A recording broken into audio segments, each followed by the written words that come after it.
We scroll, we consume, we chase, an endless cycle, a digital pilgrimage with no promised land in sight. Yet, with every tap, every swipe, every fleeting connection, we somehow feel empty. It's a quiet ache, a subtle hum of dissatisfaction beneath the surface of our busy lives. In a world overflowing with choices, a relentless barrage of notifications, and a constant, engineered pursuit of dopamine, why does your soul feel hollow? Why does the vibrant tapestry of life sometimes appear monochrome, drained of its intrinsic joy? You are offered a universe of information, yet your spirit yearns for a single drop of wisdom. You have countless friends online, yet a profound sense of isolation can still creep in. This isn't just you. It's not a personal failing, but a symptom of the modern condition, a shared experience in an age of unprecedented connectivity, yet pervasive disconnect. It's the paradox of our times. More of everything, yet a lingering sense of not enough. And today, we look at it, not with judgment, but with curiosity and understanding, through the timeless eyes of the Stoics. Philosophers who, centuries ago, navigated their own turbulent times with wisdom that resonates with uncanny accuracy today.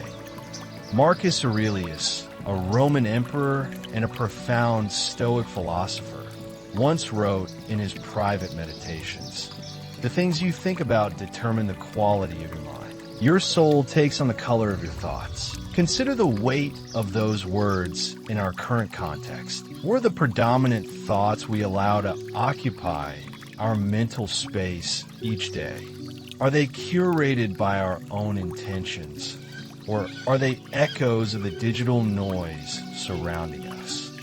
In a time where the mind is perpetually bombarded with external stimuli, breaking news, fleeting trends, curated images of unattainable perfection, our inner clarity, our sanctuary of peace, is often lost amidst the cacophony. The Stoics warned us of this danger, the peril of an unguarded mind, susceptible to every passing whim and fancy, long before screens ever flickered into existence. They understood that an undisciplined mind is like a ship without a rudder, tossed about by the waves of external events and internal anxieties. So, why do we feel this pervasive emptiness, this quiet desperation that sometimes hums beneath the surface of our daily lives? The Stoics offer a compelling diagnosis.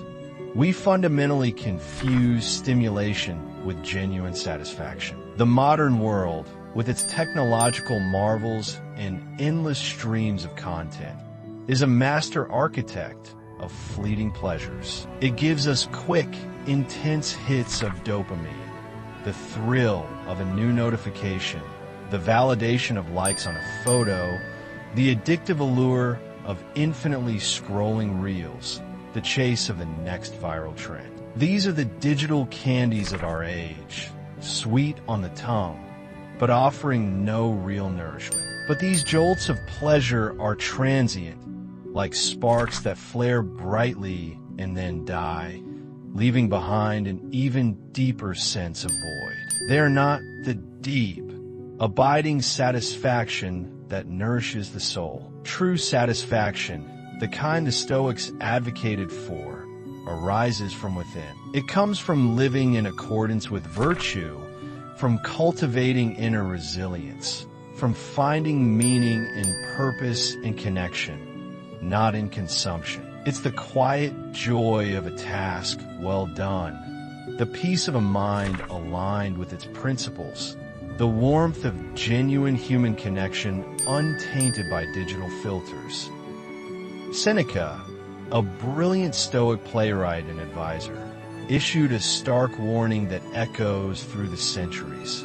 It is not that we have a short time to live, but that we waste much of it. Life is long enough, and a sufficiently generous amount has been given to us for the highest achievements if it were all well invested. Think about this profound statement. We often lament the brevity of life, yet how much of our precious, finite time is lost, not to grand, dramatic sins, but to the insidious drip feed of small scrolls, to the mindless hours spent wandering digital corridors, chasing shadows.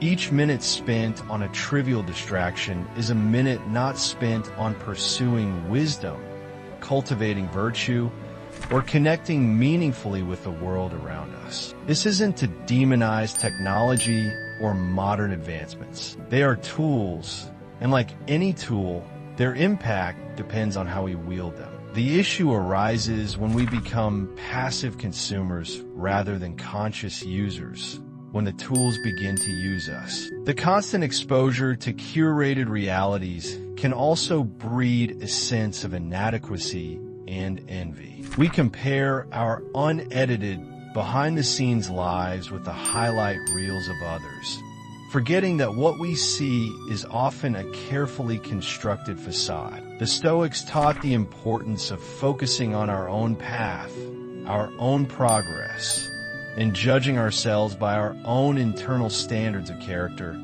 not by external comparisons. This relentless comparison is a direct path to dissatisfaction, a constant reminder of what we supposedly lack, rather than an appreciation for what we have and who we are striving to become. Let me tell you a modern parable, a story that, while fictional, reflects a journey many of us might recognize in fragments of our own lives. Imagine a young man named Alex. He was, by all outward appearances, fully immersed in the 21st century. He had every streaming service. His phone buzzed with notifications from a dozen apps. His apartment was filled with the latest gadgets, and his wardrobe reflected every passing trend. He was connected, informed, and entertained, or so it seemed. But every night, as the blue light of his screens faded and silence descended, he lay awake, staring at the ceiling, an inexplicable ache in his chest. He felt nothing, a profound, echoing void where joy and purpose should have been. The more he consumed, the emptier he felt, like a starving man trying to satisfy his hunger with handfuls of air. Overwhelmed and desperate for a flicker of something real, he made a radical decision. He would unplug. For one entire week, he shut it all down. No social media, no streaming, no endless news feeds, no games. The first few days were a battle. His fingers twitched for his phone. His mind raced with the phantom buzz of notifications. He felt restless, anxious, acutely aware of the silence he had so long avoided. It was uncomfortable, even painful at times, as the noise he had used to drown out his own thoughts disappeared. But then something shifted in the silence that followed the storm of withdrawal. He began to hear his own mind speak again, not with the frantic chatter of external demands, but with the quiet, steady voice of his inner self, a voice he hadn't realized he'd missed so dearly. It spoke of unprocessed feelings, of unacknowledged dreams, of simple truths he had forgotten. He began walking, long walks without headphones, noticing the rustle of leaves, the warmth of the sun, the faces of strangers. He picked up a dusty book from a shelf and found himself lost in its pages for hours. He started reflecting, and then he began to write. Just simple observations, feelings, ideas. One evening, after watching the sunset paint the sky in hues of orange and purple, he wrote one sentence in his journal.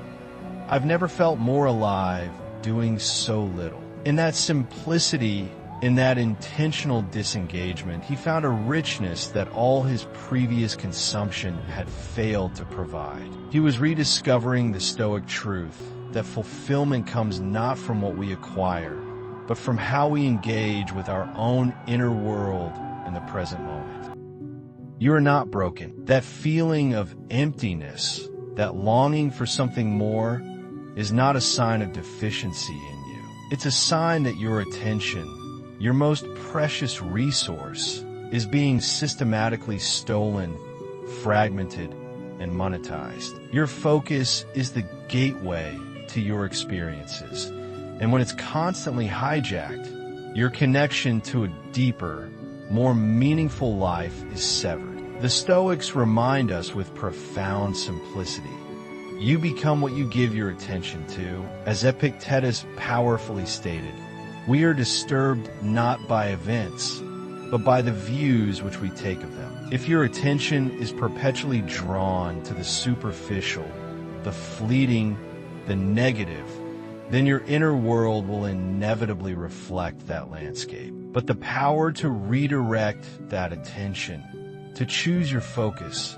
remains yours. This is the essence of Stoic freedom. So, reclaim your mind. It is your most sacred space. Dare to sit with silence, even if it feels uncomfortable at first. Let the noise of the world fade and listen to the wisdom that resides within you. Read books that challenge and inspire, not just articles that scroll by.